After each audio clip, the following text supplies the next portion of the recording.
del día. Mañana el Congreso deberá reunirse y continuar la sesión permanente que comenzó la semana anterior para designar a quienes integrarán las cámaras de apelaciones. Esta semana además está previsto el arribo de la misión de verificación de la Organización de Estados Americanos, OEA, invitada por el gobierno de Guatemala para observar el proceso.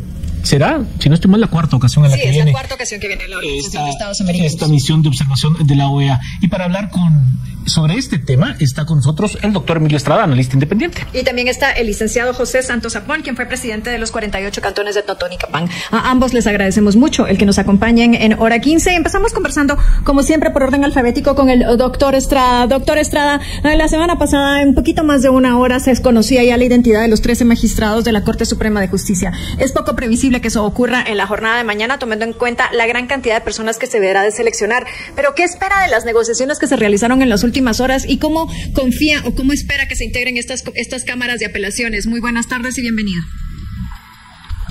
Buenas tardes, Beatriz y Juan Carlos. Gracias por la invitación. Bueno, habría que ver el nivel o la capacidad de consenso para que puedan llegar en el Congreso, ya que una elección de 13 magistrados no es igual como la Corte de Apelaciones, que son muchos magistrados y que hay muchos intereses en juego también. Hay que recordar cómo funciona el sistema judicial en Guatemala, en donde las decisiones de los jueces de instancia la revisan en primera instancia los magistrados de la Corte de Apelaciones. Entonces, creo yo que es aquí donde se juega una serie de intereses quizás un poco mayor que en la instancia de la Corte Suprema. Me parece que va a depender de la capacidad de consensos que tengan, ahí sí que las bancadas de los diputados, que no se ve que estén tan a punto como para poder arribar a consensos tan rápido, me parece a mí. Gracias, doctor. Hablamos también con el señor José Santos Zapón, de la alcaldía Ixil de Nevaji, expresidente de los 48 cantones. Señor Zapón, se habló mucho acerca de la negociación para integrar tan rápido y con tantos votos a los miembros de la Corte Suprema de Justicia. ¿Qué se puede negociar? ¿Cuáles son las cartas que se pueden tener para tener una negociación entre esas facciones que están en el Congreso de la República? Buenas tardes. Muy buenas tardes a ustedes que están en cabina, el auditorio, y gracias por la invitación. De acuerdo a lo que desde las autoridades indígenas creemos que pueda negociarse, es desentrampar algunas cuestiones en el Congreso de la República, que parte del organismo ejecutivo, posiblemente permitir al actual gobernante, al doctor Arévalo, para que su gobierno pueda funcionar, así como funcionó el tema de la ampliación de presupuesto. Bien o mal es otro tema que hay que analizar, pero situaciones como esas, permitirle al gobierno avanzar en lo que tiene proyectado, podría ser una posibilidad. La otra posibilidad, creemos que hay algún tipo de cuestión en cuanto a los ministerios, ¿no?, que obviamente necesitan estar en funcionamiento y que puede como decir, que puede darse la oportunidad de que eso funcione. Y por el otro lado, seguramente en el caso de magistrados de la Corte Suprema de Justicia, el tema de antejuicios y criminalización de la actividad política que realiza el organismo ejecutivo y otras dependencias de estos organismos. Doctor Estrada, siempre vale la pena recordar la importancia que tienen las cámaras de apelaciones, porque por lo general se le pone más atención a la Corte Suprema de Justicia que a estas. Recordémosle a la audiencia por qué es tan crucial esta elección en particular. Bien, la Corte de Apelaciones es de suma importancia. Primero porque naturalmente es la instancia jurisdiccional que revisa en primera instancia las decisiones de los jueces de primera instancia. Naturalmente, entonces, una decisión de un juez de primera instancia llega a una de las salas de la Corte de Apelaciones y es objeto de revisión. Para poner un caso sencillo, resoluciones que han sido muy controvertidas, muy discutidas sobre la legalidad o ilegalidad que han tomado a veces jueces de primera instancia en el orden penal, luego han sido objeto de revisión por una sala que no revoca tal resolución, sino que muchas veces la confirma. Entonces, para que la Corte Suprema llegue a conocer un caso, pasa mucho tiempo y pasan muchos procedimientos, por lo que en primera instancia son estos magistrados quienes tienen la potestad de revisar lo juzgado, lo dictado. Aparte de eso, en el tema de amparos, pues ya sabemos que las salas de la Corte de Apelaciones conocen amparos contra distintos funcionarios, por ejemplo contra los alcaldes, y esto pues da un matiz muy importante para este tipo de magistratura, que a veces vemos que, por ejemplo, en el caso de los magistrados de la Corte Suprema, pues claro, ejercen mucha jurisdicción, pero no de manera tan inmediata, diríamos, y eso es lo importante. Y el por qué, yo creo que en esta elección es que se juega mucho más interés y hay muchas más fuerzas viendo quiénes pueden llegar a ocupar estas magistraturas como titulares, porque básicamente ahí es donde está el juego político y jurídico.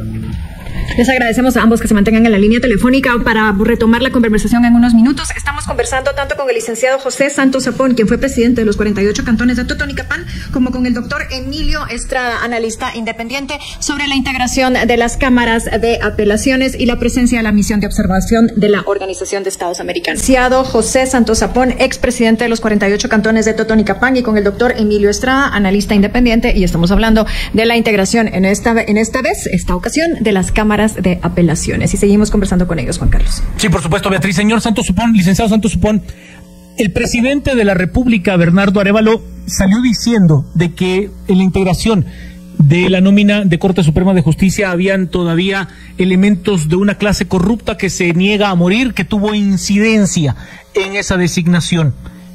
Y estamos hablando de tan solo 13.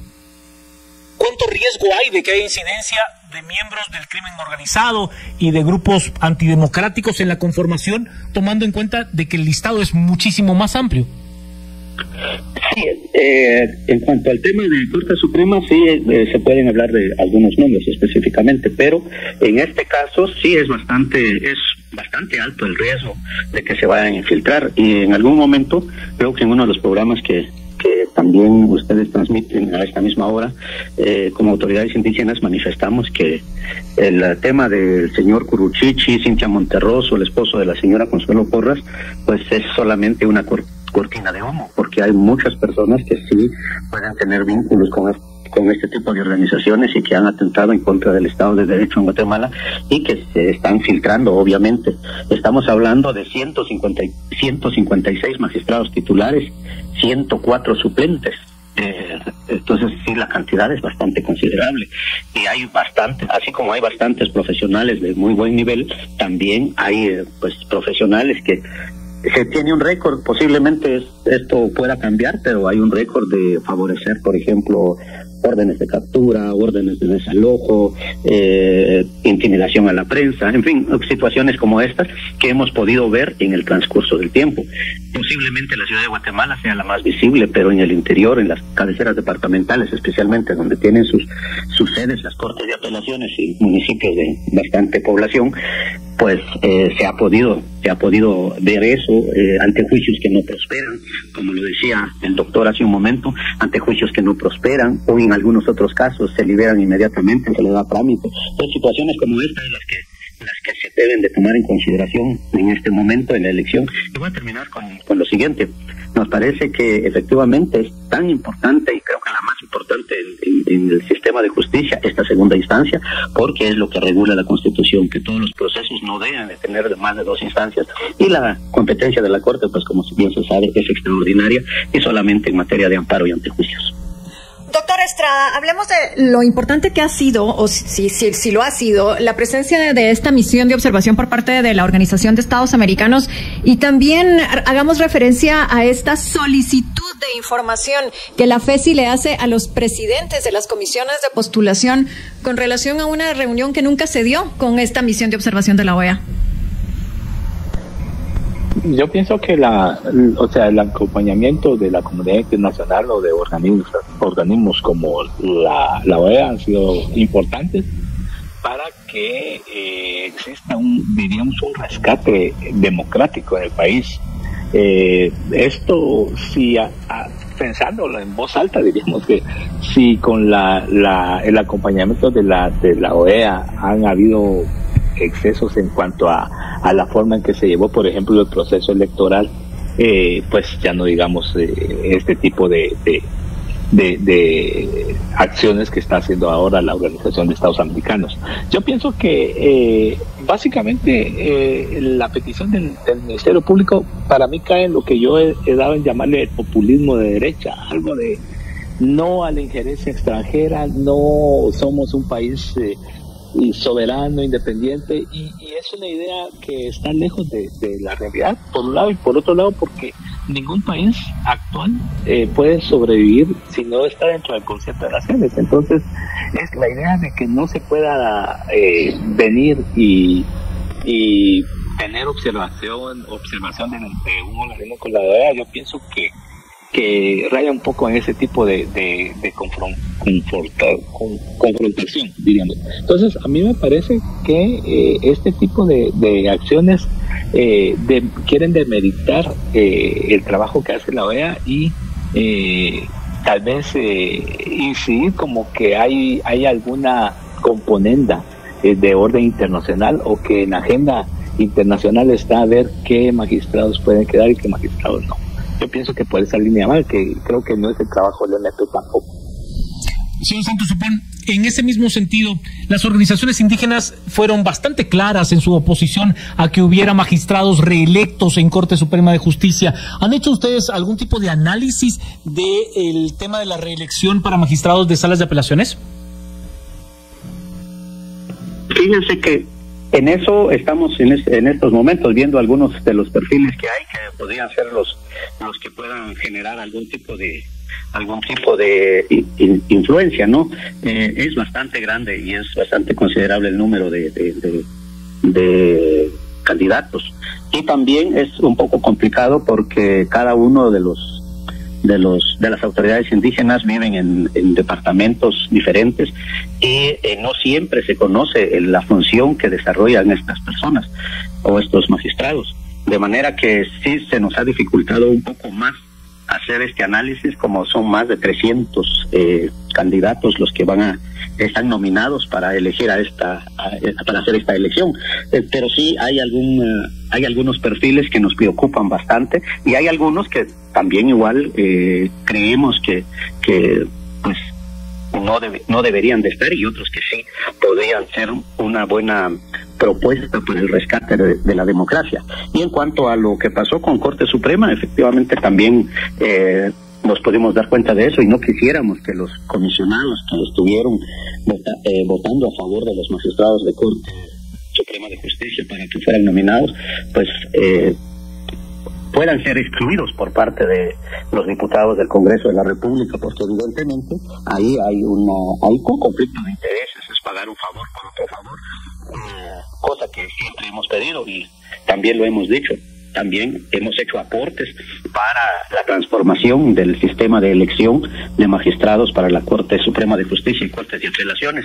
Sin embargo, ha sido muy difícil de parte nuestra seguir, como se dice popularmente, empujando estas propuestas, porque la mayoría de autoridades indígenas, pues su servicio es de corto tiempo y es un trabajo honorario, pues no se devenga ningún salario en este tipo de servicios. Doctor Estrada, hablando de conflictos de interés, a lo que ya hizo referencia el licenciado Santos Zapón, ¿cómo ve usted que este oficio que giró la FESI a los comisionados, se origina en la FESI? Hay que recordar que el titular de esa fiscalía presentó su papelería para ser magistrado de cámaras de apelaciones y no recibió ni un solo voto. Sí, yo lo que veo, de por sí revela un grave conflicto de interés entre alguien que se postuló, que no recibió un solo voto y que ahora está investigando. Claro, ahí hay un claro conflicto de interés. Pero yo veo que dentro de las mismas comisiones de postulación hay muchos conflictos de interés que se dan, y a veces eso raya un poco en no sé, a mi manera de ver, las comisiones de postulación, yo he llegado a pensar siempre que desde que he visto cómo se manejan, que es un ejemplo de cómo en una comisión no existe nada de ética, porque hay negociaciones adentro, hay conflictos de intereses de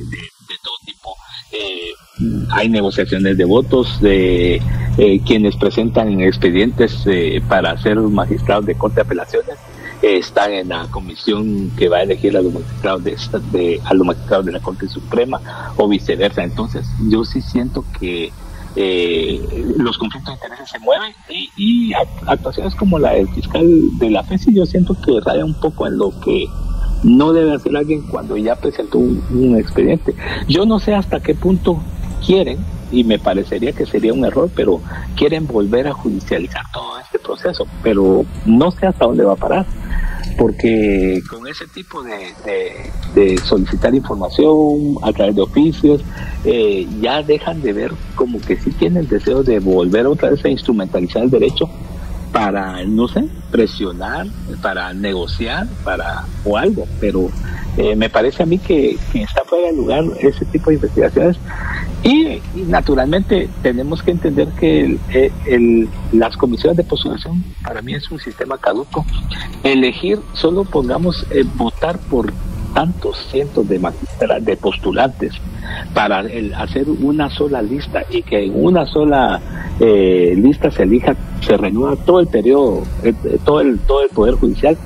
Pues yo pienso que debería ser tal vez en partes o algo, pero ya hay que pensar en un nuevo proyecto que no sea de que se renueve toda la Corte de Apelaciones y toda la Corte Suprema en un solo acto. Yo creo que eso da lugar a exclusiones que se dieron en este caso, exclusión de candidatos que ni siquiera votaron por ellos, porque ya sabemos que en las comisiones de postulación pues las listas van, las listas vienen y los comisionados a veces no conocen a las personas por quienes votan, y eso va a pasar en el Congreso de la República nuevamente. Señor Santos Zapón, el doctor Estrada pone sobre la mesa un punto que ha sido muy discutido, y es el hecho de renovar por completo las salas de apelaciones, por completo la Corte Suprema de Justicia, y la falta de viabilidad del sistema de comisiones de postulación. ¿Ustedes desde los pueblos indígenas tienen algún tipo de propuesta para mejorar la forma en la que elegimos jueces y magistrados? Sí, de alguna manera lo planteamos cuando se habló de reformas constitucionales en 2016. 2016. Sin embargo, no se pudo avanzar porque se entrampó ese proceso en el artículo 203. Así de manera muy general, recuerdo exactamente lo que se empezó a plantear y creemos que puede ser viable, es aumentar el número de años para los magistrados de Corte Suprema de Justicia y Cortes de Apelación, pero que las renovaciones no sean simultáneas, por un lado, y también que la integración de cada una de las cortes tampoco sean la sustitución total de la Corte completa, sino que sean alternadas, sean a cada 5 años se vayan renovando la mitad de los magistrados de cada una de las cortes, pero tampoco que sean de manera simultánea, que sean en periodos diferentes. Sin embargo, de acuerdo a la legislación, a la Constitución principalmente, este tipo de propuestas deben generarse a partir de la Constitución, y seguimos en eso, obviamente con las limitaciones que tenemos, pero seguimos haciendo propuestas para ver que se logre una mejor justicia, más democrática, más incluyente, más pertinente al estado en que estamos viviendo. Doctor Estrada, una idea que ha estado flotando en el ambiente es que a los magistrados de la Corte Suprema de Justicia sí los siga eligiendo el Congreso de la República, también utilizando esta modalidad que tanto usted como el licenciado Santos Zapón hacen referencia, que no sean consecutivos y que no sea de 5 años el plazo, pero como que ha tomado tracción la idea de que las cámaras de apelaciones se limiten a una magnífica carrera judicial y que no dependan de acuerdos políticos. ¿Cómo ve usted esa parte? Yo pensaría que sí es importante que la renovación de las Cortes sea diferente. No puede seguir. El modelo está caducado, doctor Estrada. Sí, tenemos problemas de comunicación con el doctor Emilio Estrada, lo vamos a retomar en unos minutos, y solo se lo quería plantear rápidamente al licenciado Santos Zapón. Cámaras de apelaciones que no pasen por el tamiz del Congreso, que sean simplemente premio por una magnífica carrera judicial. Licenciado Santos Zapón. Sí, así es, así lo hemos pensado desde autoridades indígenas, que la carrera judicial termine en las Cortes de Apelación, y que en la Corte Suprema de Justicia, ya se mencionó hace algún momento, además de administrar justicia como tribunal extraordinario, también tenemos que recordar que tiene una función altamente política. Lo manifestamos hace 8 días, que los diputados están votando por nosotros. Es una forma muy especial de elección de los magistrados de la Corte Suprema de Justicia. En ese sentido, sí coincidimos en que los magistrados de las Cortes de Apelaciones lleguen por los méritos que han tenido durante su carrera profesional. Y obviamente hay una carrera judicial que se desarrolla a partir del ingreso de las personas al sistema de justicia. Y obviamente hay una escuela de estudios judiciales en donde se van especializando los aspirantes, y creemos que esa debe de fortalecerse y evitar este tipo de negociaciones. Una frase que utilizamos bastante estos últimos días es: nuestros votos no son negociables en el Congreso para los intereses personales de grupos o sectores o de los mismos diputados, que es una cuestión que a nosotros pues no nos parece muy bien. Es indignante que como observadores estemos viendo cómo ellos negocian la representación nuestra en el Congreso de la República, y no solo de los pueblos indígenas, de toda la población. Están negociando, están viendo beneficios sectoriales o particulares, personales, con la representación que el pueblo de Guatemala les dio. Y bien, hasta acá el video de hoy. Recuerden que ustedes tienen la última opinión que pueden dejar acá abajo en la cajita de comentarios. Dicho esto, nos vemos hasta el siguiente video. Adiós.